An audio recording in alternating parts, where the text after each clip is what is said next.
Assalamualaikum, selamat pagi, sehat selalu, merdeka. Kami jumpa lagi untuk menemui Bapak dan Ibu serta saudara-saudara sekalian sebangsa dan setanah air. Kami berharap ini bisa saudara-saudara seluruh Indonesia, rakyat Indonesia, bisa mengikuti pembelajaran dari Indonesia Financial Public Watch Institution atau institusi pengawas keuangan publik Indonesia yang masih belum menjadi lembaga, dan kita berharap mereka-mereka yang mempunyai keterpanggilan mari bergabung bersama kami. Baik, Bapak Ibu sekalian, untuk saat ini seperti yang kemarin kita mempelajari adanya penjelasan tentang mengenai keuangan publik, pengelolaannya, kewajiban pengelola seperti apa, kewajiban kita masyarakat seperti apa. Untuk itu kami berharap saudara-saudara, Bapak Ibu sekalian, harus mengetahui dulu sejarah Indonesia ini. Jadi kalau dengan bisa atau paling tidak mengingatkan kembali lah. Tapi saya masih yakin bahwa terutama generasi muda banyak yang tidak tahu atau mungkin belum mendalaminya.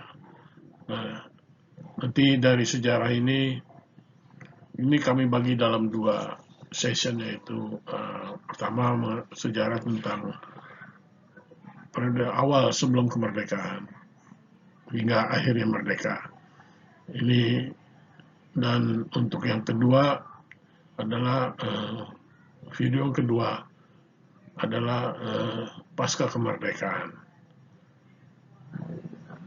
Dengan kita mengetahui atau sejarah Indonesia ini masih berlanjut, Bapak Ibu Saudara sekalian.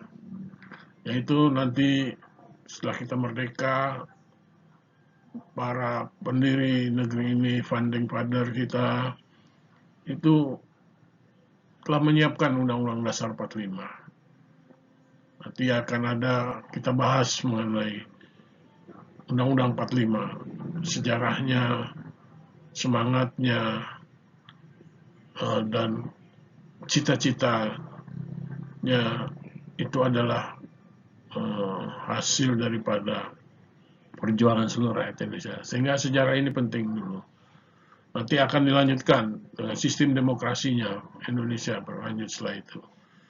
Dan bagaimana pelaksanaannya dari mulai pasca kemerdekaan hingga saat ini. Termasuk bagaimana pengelolaan keuangan negara itu. Dan seterusnya.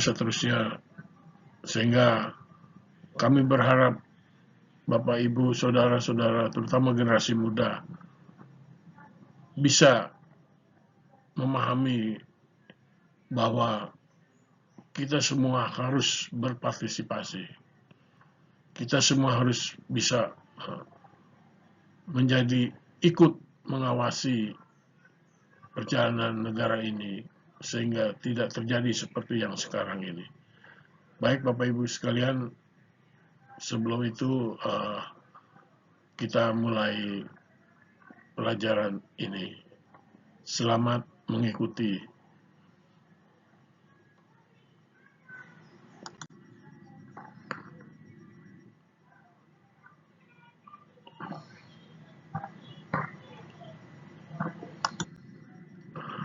Baik, Bapak Ibu sekalian, tentunya kita harus tahu dulu latar belakang dari presentasi ini. Dalam presentasi ini kami akan mengajak seluruh masyarakat Indonesia mengingat kembali seluruh sejarah Indonesia dan perjuangannya yang dimulai dari sebelum masa penjajahan, masa perjuangan kemerdekaan, masa pasca kemerdekaan, yang tentunya dimulai dari pemerintahan masa rejim Orde Lama, rejim Orde Baru, Orde Reformasi, dan prediksi 100 tahun setelah kemerdekaan. Yang kata pemerintah, kita akan menuju Indonesia emas. Semua itu kita akan uji, saudara-saudara dan ibu sekalian. Apakah itu betul Indonesia emas itu untuk seluruh rakyat Indonesia, atau hanya untuk pejabat, atau untuk para koruptor, atau untuk para orang-orang asing yang menikmati kekayaan negeri ini. Dan tentu ada hubungannya dengan visi, misi, dan strategi daripada institusi kami ini. Kami coba dibagi dalam 2 periode. Periode pertama yaitu periode awal perjuangan. Di video ini, di slide ini, kita akan mendengarkan dan penjelasannya semua. Terdiri dari masa sebelum penjajahan, masa kedatangan penjajah, masa perjuangan kemerdekaan. Nah, lanjut nanti akan ada video selanjutnya, video kedua yang berkaitan dengan sejarah Indonesia, yaitu periode masa pasca kemerdekaan. Setelah kita merdeka, banyak yang, atau paling tidak saya mengingatkan kembali bagaimana rezim Orde Lama itu menjalankan pemerintahan, roda pemerintahannya seperti apa, dan kondisinya seperti apa, sehingga nanti berkaitan dengan pengelolaan keuangan publiknya itu, Bapak Ibu Saudara sekalian bisa memahami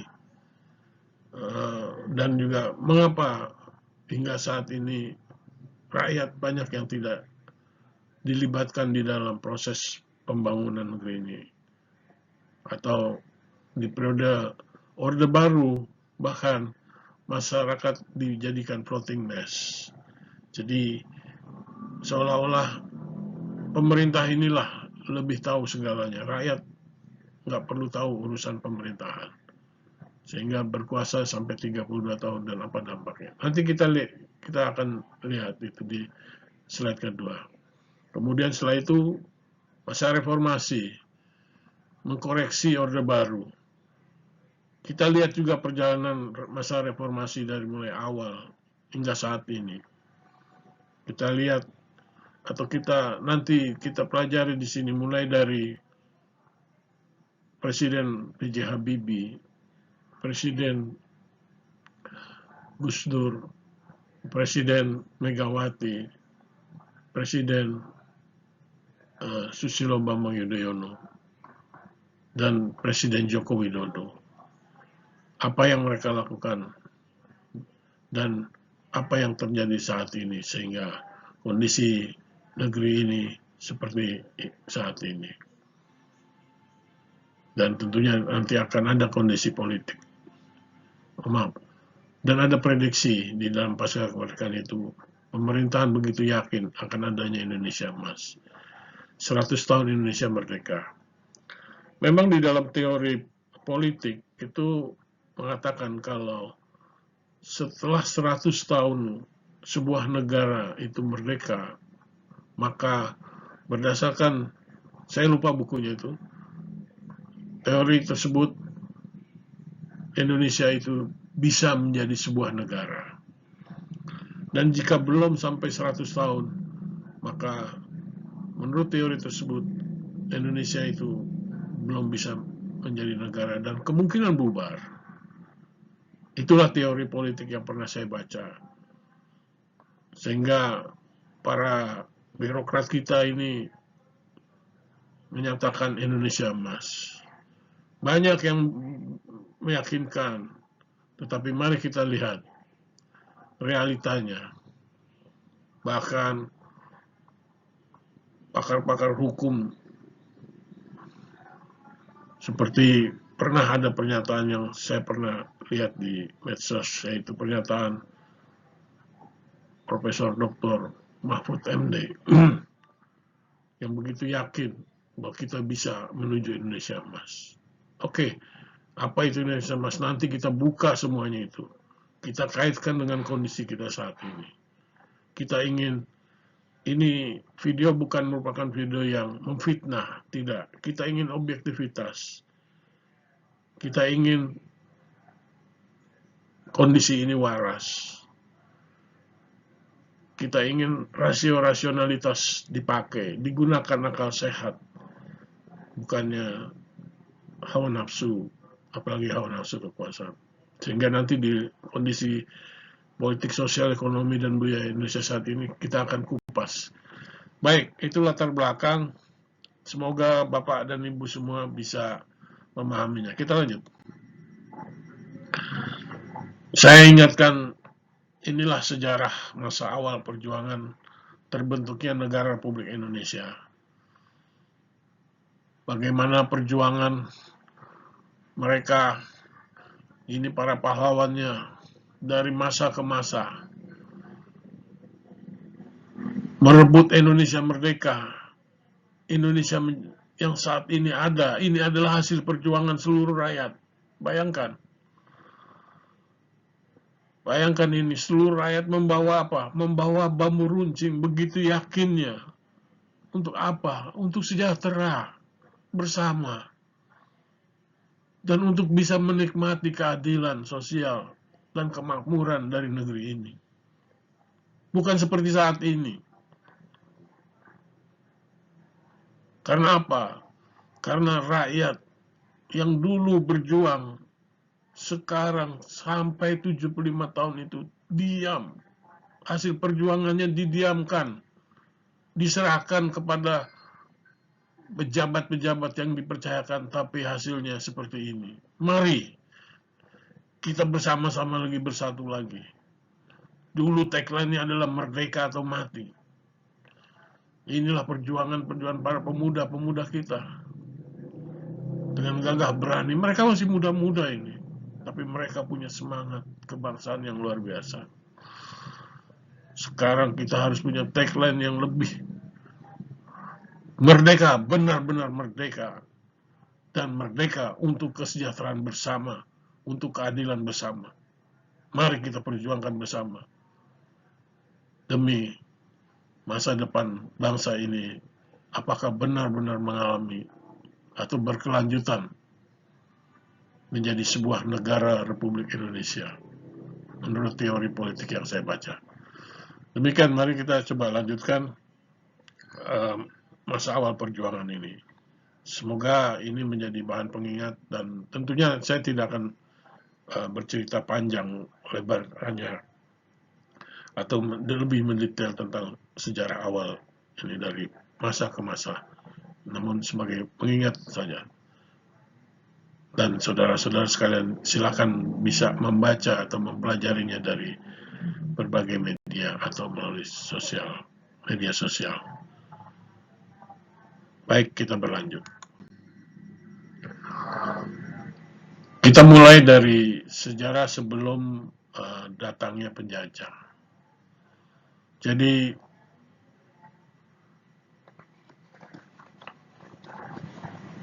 kita melihat bahwa bagaimana bangsa ini menjadi bangsa Indonesia. Bangsa Indonesia itu baru ada pada 17 Agustus 1945 ketika dideklarasikan. Sebelumnya belum ada bangsa Indonesia, tetapi seperti apa? Mari kita lihat dulu. Dimulai masa praaksara. Ini 1,5 juta tahun yang lalu, di mana nenek moyang kita hidup sebagai pemburu dan peramu, bergantung kepada alam untuk bertahan hidup. Bukti kehidupan manusia pada masa ini ditemukan dalam temuan arkeologi berupa peralatan batu seperti kapak, genggam, pisau, palu, dan panah. Mungkin ini masa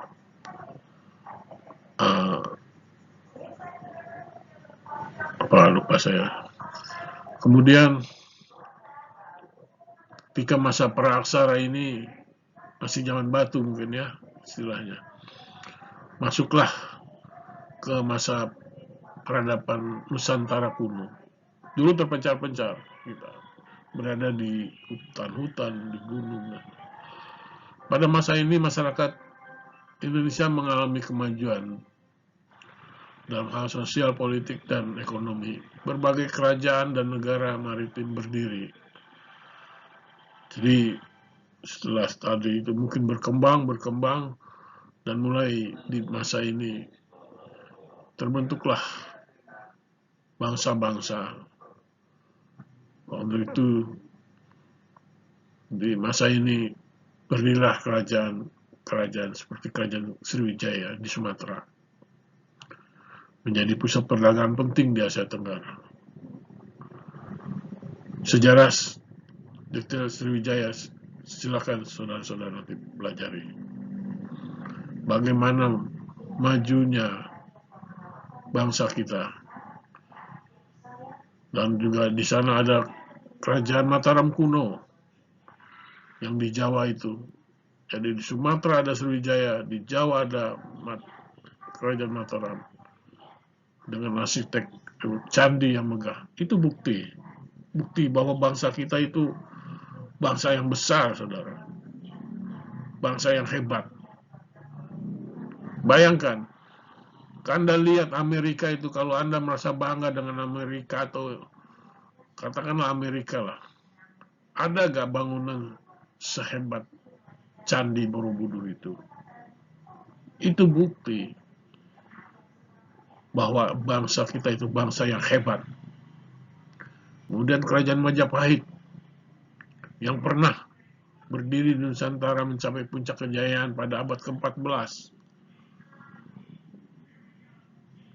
Mulailah di situ ingin mempersatukan supaya terjadi bumi Nusantara ini menjadi satu. Nah, setelah kerajaan Majapahit runtuh, beberapa kerajaan dan kesultanan mulai muncul. Tadinya bermunculan di berbagai daerah Indonesia.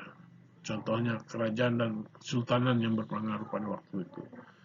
Jadi saudara-saudara sekalian, sejarah ini penting sekali. Kita ingin tahu bagaimana nenek moyang bangsa ini. Ya, bagaimana nenek moyang bangsa ini. Pada zaman-zaman Sriwijaya, Mataram, dan Majapahit itu, kita itu udah luar biasa. Di Eropa sana masih gelap. Masih saling, terutama kita lihat yang itu di Inggris itu. Bagaimana kerajaannya. Dan kita juga pada masa ini mungkin kalau kita gali dalam lagi, kita kaitkan dengan kondisi seluruh dunia, mungkin yang besar itu adalah kerajaan Romawi dan kerajaan Islam setelah itu.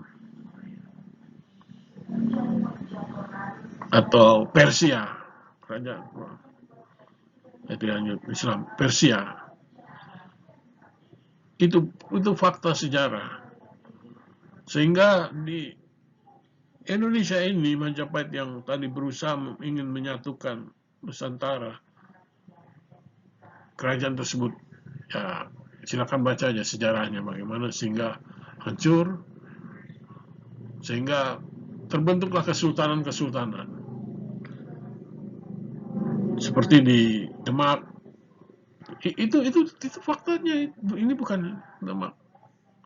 Ada kesultanan pertama di Jawa yang berdiri setelah runtuhnya Majapahit. Demak menjadi pusat penyebaran Islam di Jawa. Di Sumatera, Kesultanan Aceh. Kerajaan Islam yang kuat di Aceh menjadi salah satu pusat perdagangan dan penyebaran Islam di wilayah tersebut. Jadi, sebelum bersatu Indonesia ini siapa yang bisa menyatukan? Nanti kita lihat sejarahnya. Di Sulawesi ada Goa, Kerajaan Talo, kerajaan yang berpengaruh di Sulawesi Selatan, memiliki peran penting dalam penyebaran agama Islam dan wilayah tersebut. Di Maluku ada Kesultanan Ternate, salah satu kerajaan Islam yang kuat di Maluku, yang perannya penting dalam perdagangan. Di Tidore, kerajaan di Maluku yang juga berpengaruh dalam perdagangan rempah-rempah. Di Bali, setelah Majapahit runtuh, Bali tetap menjadi kerajaan Hindu yang independen. Dan masih banyak lagi. Di Jawa Barat, yaitu di Banten, ada Kesultanan Banten, ada Kesultanan Cirebon, dan kesultanan-kesultanan lainnya yang sangat banyak. Lalu setelah kesultanan ini maka datanglah penjajahan. Jadi di Eropa itu mereka kecil negara mereka.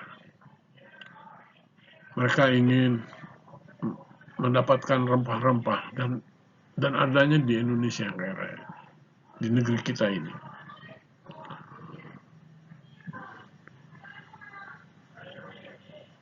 Dimulai kedatangan Portugis.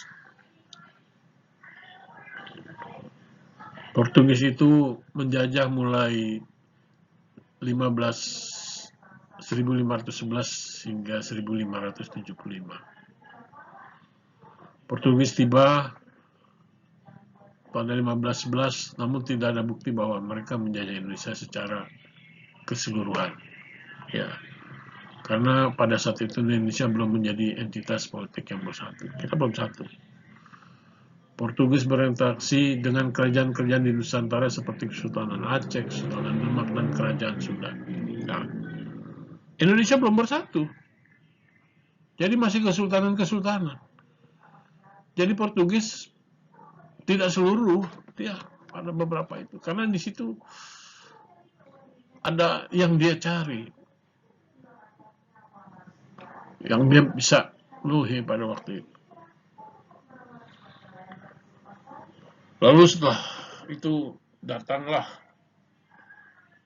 penjajahan Belanda mulai tahun 1596 sampai 1942. Belanda datang hampir 350 tahun menjajah negeri kita. Sehingga Belanda itu bisa menguasai ke semua kesultanan. Dengan berbagai macam politik pemecah belahan dan sebagainya. Karena apa? Indonesia ini kaya raya. Dan terakhir Pak Presiden Prabowo katakan selama 350 tahun Belanda itu negara kecil, miskin, tidak punya sumber daya alam yang banyak. Itu sampai 100 tahun APBN kita. Bayangkan, pada waktu itu Indonesia itu artinya sumber daya alamnya tuh belum seperti sekarang dieksploitasi gila-gilaan. Harusnya bangsa ini, rakyat ini sejahtera. Itu aja logikanya. Logika yang waras. Saya rasional, kita rasional. Bangsaku, saudara-saudaraku sebangsa seraya. Bangun, rebut kembali hak Anda. Jangan mau dibodohi. Kalau Anda pengen bodoh terus, Anda pasti tidak kasihan dengan anak cucu Anda. Dan akan terjadi nanti. Dan mulai kelihatan penjajahan di negeri ini. Karena kebodohan kita, ketidaktahuan kita. Dulu ini terjadi. Bagaimana awalnya Belanda datang 1596, 1601, pertama kali mendarat di pelabuhan Banten dengan 4 kapal yang dipimpin oleh Kapten Peter Kaiser dan Cornelis de Houtman. Banten begitu kayanya dengan alamnya.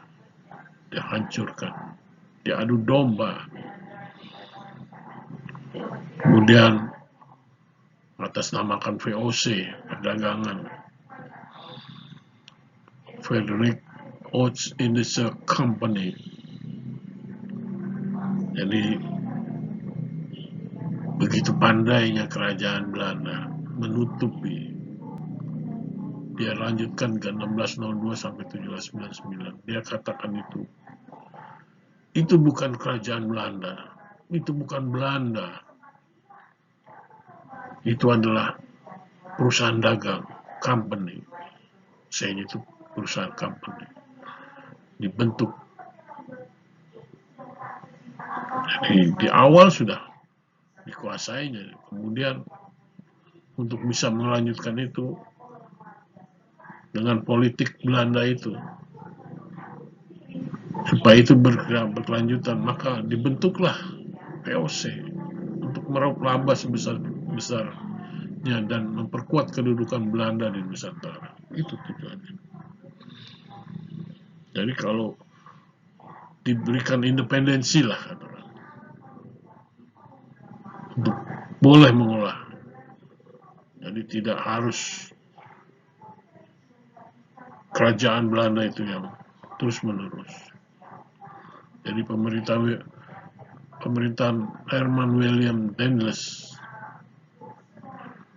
itu pemerintah di Jawa dan melakukan beberapa kebijakan seperti membangun jalan raya, pos, dan benteng-benteng pertahanan. Dia buat jalan.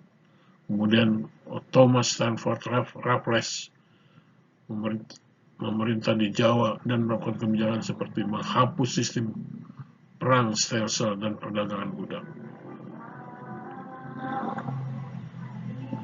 Mereka bangun jalan dan kereta api. Kemudian dari 19 Belanda kembali lagi berkuasa dengan melakukan kebijakan seperti sistem tanam paksa dan eksploitasi manusia dan agraria. Bayangkan, tentu kita tidak diam. Seperti di Saparua, perang terhadap Belanda di Saparua. Di Sultan Palembang, perang. Di Ponorogo di Jawa, perang. Dan di Sumatera, perang Padri. Di Banten, di Jakarta, di Bali, di seluruh Indonesia yang sekarang jadi Indonesia. Semua melawan. Namun, tidak bersatu. Tidak bersatu. Masing-masing. Karena kesultanan.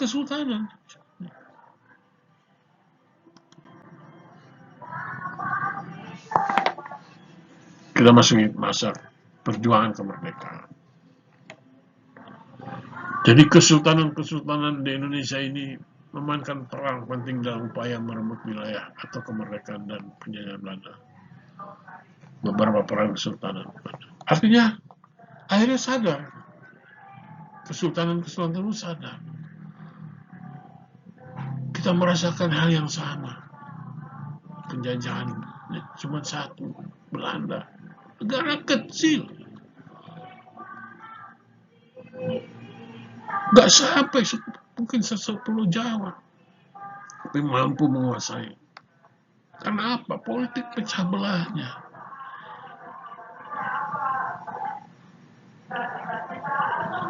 Dan banyak hal yang rusak negeri ini. Dipisahkannya antara hukum saja mereka pisahkan antara hukum orang yang berlaku untuk orang Eropa, hukum yang berlaku untuk orang Cina, Asia, Cina, dan hukum untuk pribumi. Pribumi luar biasa, salah sedikit habis. Kalau Cina masih bisa disogok. Dan bagaimana Belanda menghancurkan negeri ini dengan cara dibukanya pasar-pasar opium. Waktu itu opium, sekarang namanya narkoba. Banyak warung-warung dibiarkan, sehingga mereka-mereka yang mempunyai kemampuan ekonomi, seperti ya keturunan-keturunan atau pedagang-pedagang yang susah itu, sampai hancur.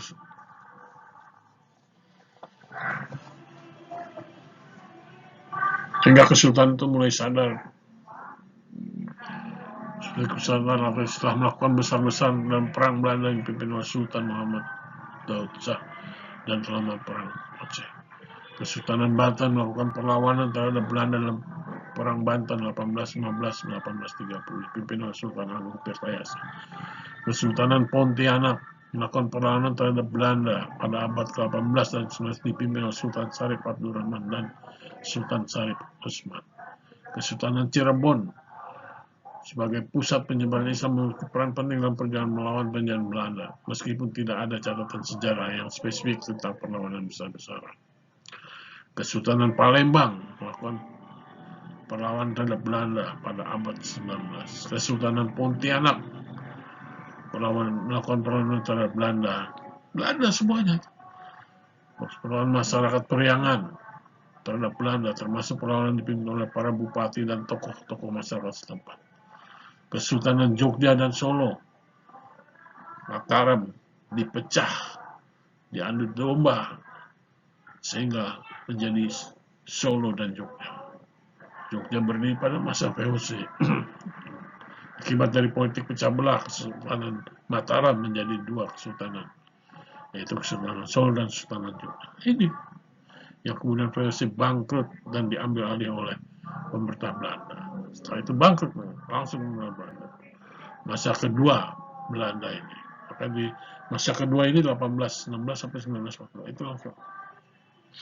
Jadi kalaupun itu mungkin mereka mengatakan sampai 350 tahun. Tapi ini bukti sejarah bahwa Belanda telah menjajah kita. Di masa kedua kalau makanya. Kalau masa pertama, sebetulnya awalnya dia pemerintah Belanda.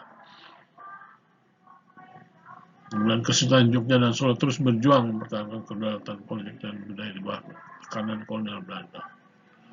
Dan kesultanan lain yang ada di Nusantara berjuang untuk mengusir penjajahan Belanda. Rakyat sengsara. Kalau melihat saudara-saudara sekarang, saudara-saudara sama para remaja, Anda bersyukur.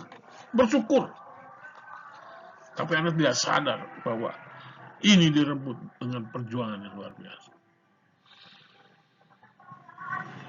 Warisan perlawanan itu semangat patriotisme perlawanan kesultanan terhadap Belanda membantu membangun semangat nasionalisme.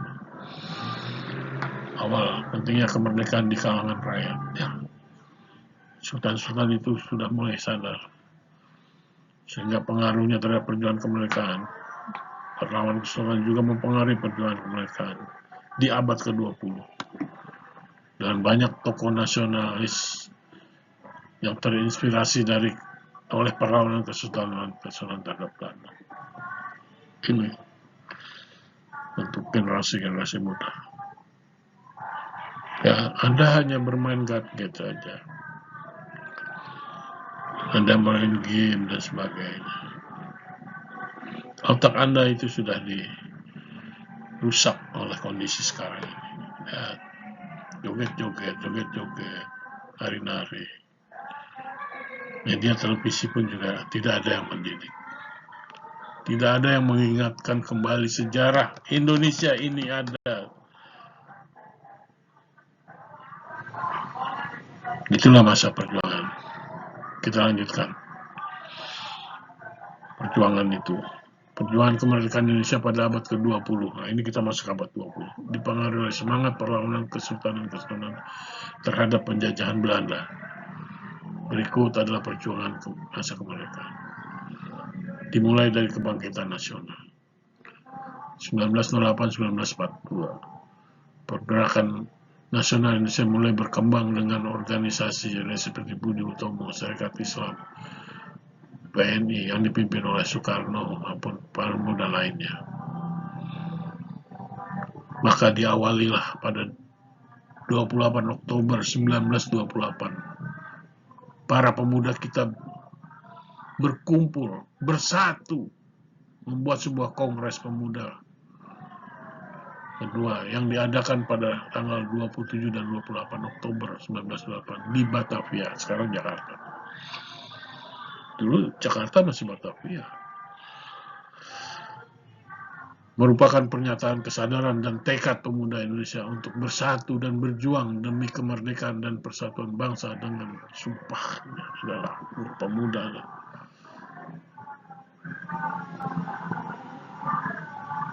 Kami putra dan putri Indonesia, mengaku bertumpah darah yang satu, tanah air Indonesia.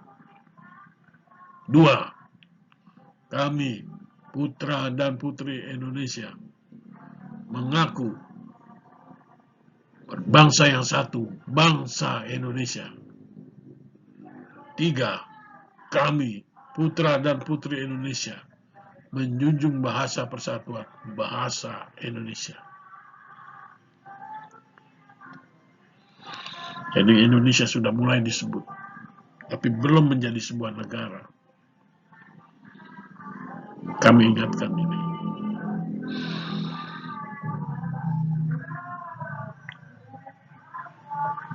Setelah itu, sadar bahwa kita sebuah bangsa yang satu, sebuah tanah yang satu, dan kita mempunyai bahasa yang satu, yaitu bahasa Indonesia. Silakan adik-adik, saudara-saudara sekalian, cari negara-negara di dunia ini yang seperti Indonesia. Tidak banyak.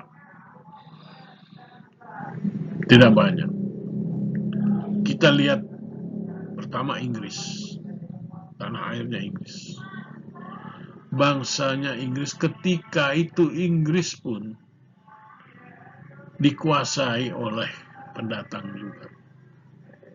Peperangan sejarah Inggris itu. Nah, ada dari luar yang datang. Silakan pelajari bahasa. Dan bahasanya ya bahasa Inggris. Itu kalau kita Indonesia ini tanah airnya sudah jelas ada. Bangsanya dari berbagai bangsa yang menetap di negeri ini. Ya, yang datang orang asing, Belanda, Inggris, itu kita hantam habis bersama-sama. Jadi kita bangsa ini.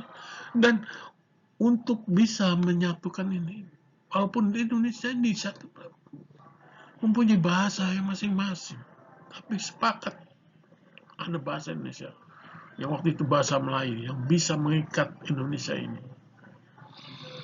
Selain semangat, nah itu.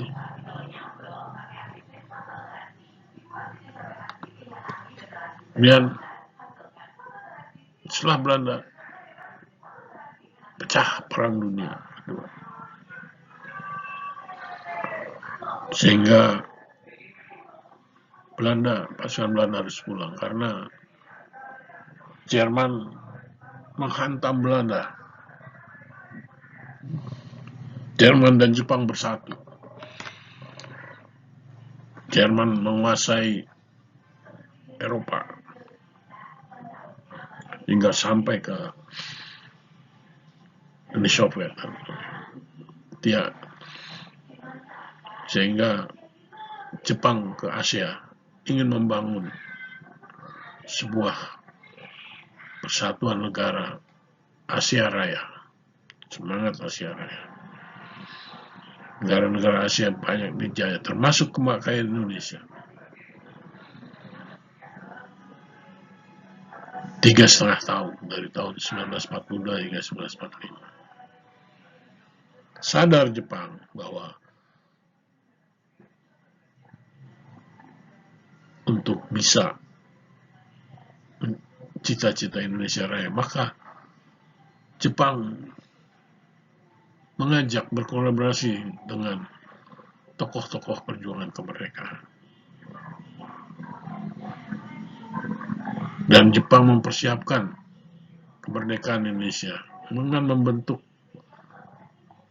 Badan Penyelidik Usaha-Usaha Persiapan Kemerdekaan Indonesia atau BPUPKI dan Panitia Persiapan Kemerdekaan Indonesia. Artinya nanti Indonesia ini kalau Jepang itu menang di dunia ini, perang dunia kedua ini menang, Indonesia itu menjadi bagian daripada kerajaan Jepang,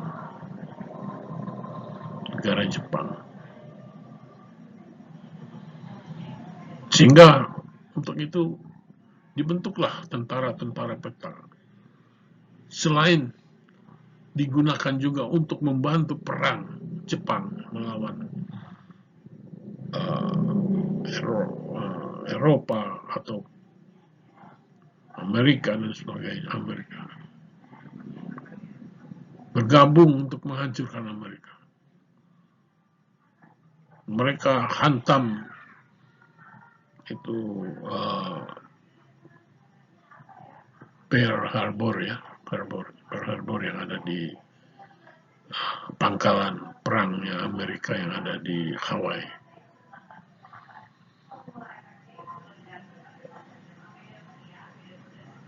Namun akhirnya Allah lah yang berkehendak lain. Negeri ini sudah 350 tahun dijajah, bahkan lebih kalau kita itu mulai dari Portugis maupun dan Jepang. Jepang udah seluruh negeri ini. Semangatnya, keikhlasan Allah Tuhan yang Maha Esa. Saat itu dibom atomlah Jepang, Hiroshima dan Nagasaki. Sehingga pasukan Jepang yang ada di Indonesia kembali ke negerinya kucar-kacir. Walaupun ada sebagian yang masih berada di Indonesia. Sehingga terjadi peperangan dengan Jepang. Akhirnya Jepang mau tidak mau harus menyerahkan negeri ini. Lalu pada tanggal 17 Agustus 1945 dibacakanlah deklarasi proklamasi oleh Bung Karno di Jalan Pegangsaan nomor 56 Jakarta. Dan setelah itu dibentuklah pemerintahan yang dipimpin oleh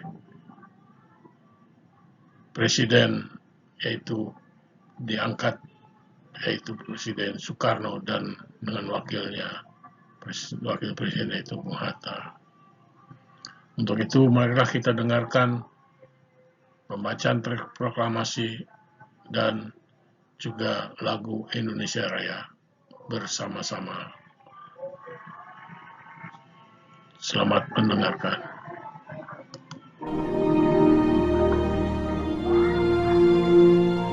Proklamasi. Kami, bangsa Indonesia, dengan ini menyatakan kemerdekaan Indonesia. Hal-hal yang mengenai pemindahan kekuasaan dan lain-lain diselenggarakan dengan cara saksama dan dalam tempo yang sesingkat-singkatnya. Jakarta, 17 Agustus 1945, atas nama bangsa Indonesia, Soekarno, Hatta. Lalu dikibarkanlah bendera Indonesia.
Terima kasih.